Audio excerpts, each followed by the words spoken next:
Philippines पे क्या हो रहा है and how it would affect us. So to start with, whatever happening in Philippines right now, the backlash it is giving back to China at the moment, and which is not just a military backlash but also a social backlash. There is a diplomatic backlash, there is a political backlash. So there are different streams which have come together at the same time and hitting it hard against Chinese aggression in South China Sea.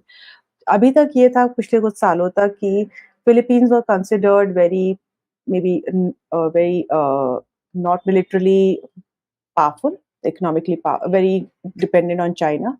So कोई भी इसका action ऐसा नहीं हो सकता था जो उनकी इकोनॉमिकली उनको बहुत इफेक्ट करे। पिछले कुछ सालों में एक बहुत बदलाव आया है पूरे पूरे इंडो पैसिफिक जियो स्ट्रैटेजिक अगर आप रीजन में देखें, जितनी कंट्रीज हैं उन्होंने रियलाइज कर लिया है कि अगर जब उनकी खुद की सोवरेनिटी की बात आएगी, खुद की नेशनल इंटीग्रिटी की बात आएगी, तो कोई भी friends, partner, allies beyond a point आपकी हेल्प नहीं कर पाएगा।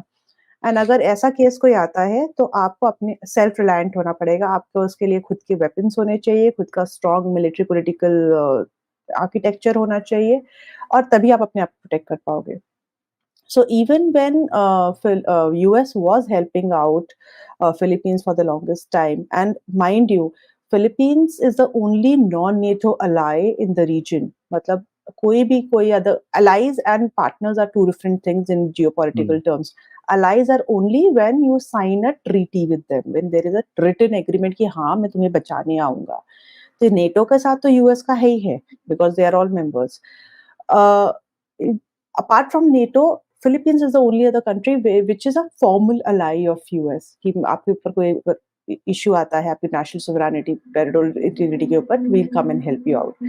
Now, given that scenario, Philippines was still not very comfortable with having a direct confrontation with China because they knew they will not be able, because US presence was not very stable in the region. If you see the Bush administration, uske बाद Obama administration, uske बाद whatever subsequent Trump administration, so the attention towards the entire region of Indo-Pacific, Asia Pacific, was not very constant. So Philippines was not very comfortable for the longest time कि अगर मैं कल China से पंगा लिया तो would I get a backlash, or what would be the consequences?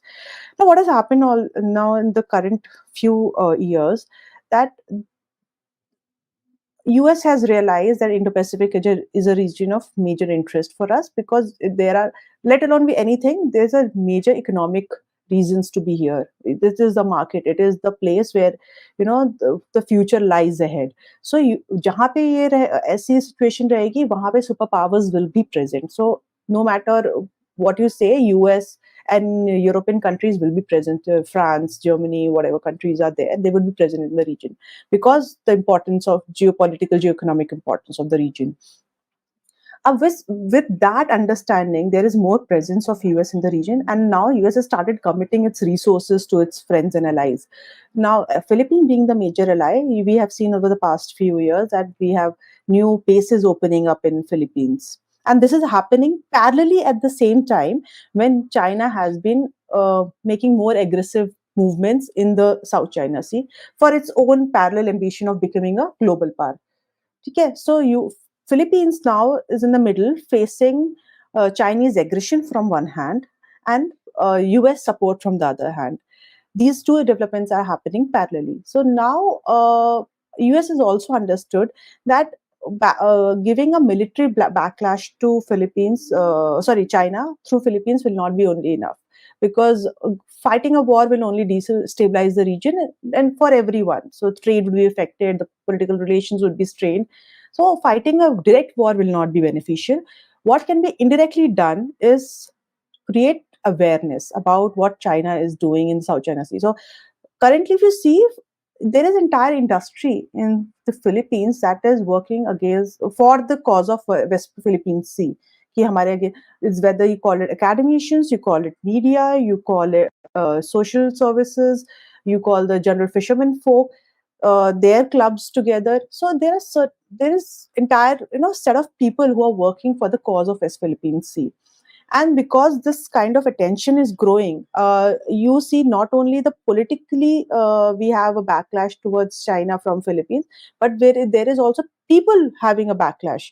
Fishermen are, if you see current um, channels, if you've seen the incidents with, there is a Filipino coast guard there and Chinese coast guard there, and there is a fisherman who is just crossing their both ships from between, if you remember seeing that video.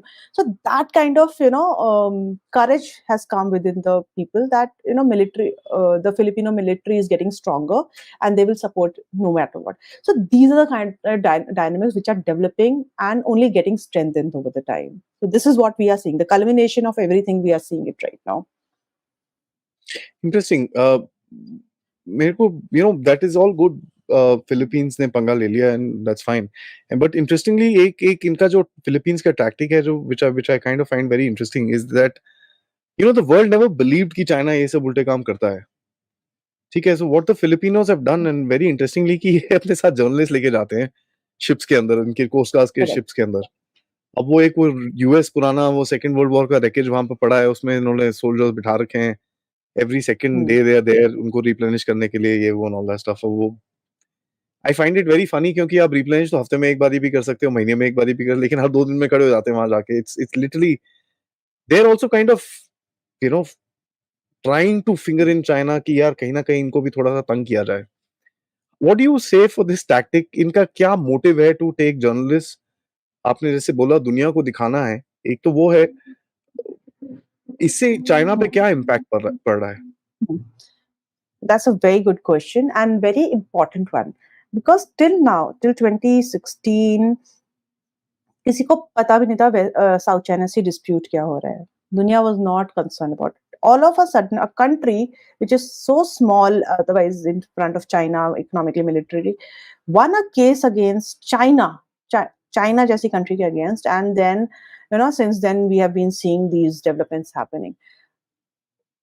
If you talk about why these people are doing, the taking journalists and all, this has been something which has been advised to them by a lot of scholars, and I think I was one of them. So what we were trying to do over the years, when we were talking to a lot of Filipino scholars and everything, we told them, see, you are a archipelagic country, you have you have a maritime nation, and being a maritime nation, you must be one of the very outlier ones, like India, who do not have a maritime policy anywhere. You do not have any concerns about, you don't know your maritime claims kya hai, you don't know your maritime zones. So these are something when you are not politically yourself aware how you're thinking of protecting it, your entire infrastructure is in shambles. So first of all, you need to create awareness about in your own people, especially fishermen, because fishing is a major community there in terms of economy, in terms of social composition, and they should know that their rights are being infringed every time there are Chinese militia coming to your waters and fishing in your waters, and they are your economic zones.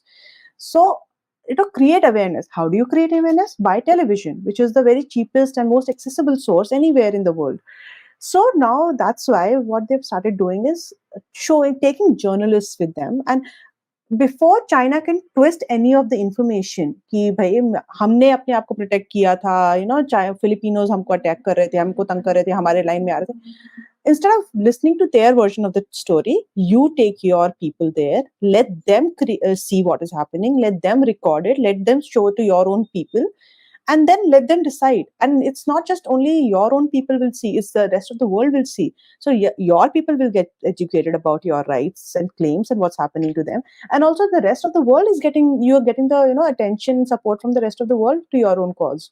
So that is how the entire narrative had started, and I think which is very well built now. And as I'm saying, there are a lot of social media people who are there, who are making a case for it. So that is how it has increased over the time. Yeah, it's very interesting actually. It's a new tactic, and मेरे हिसाब से तो China ऐसे,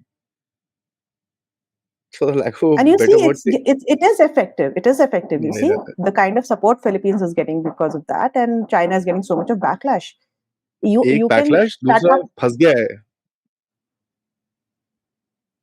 This is something People, millions of people are watching. How can you negate that in front of millions of people that मैंने ये काम नहीं किया? People are seeing it.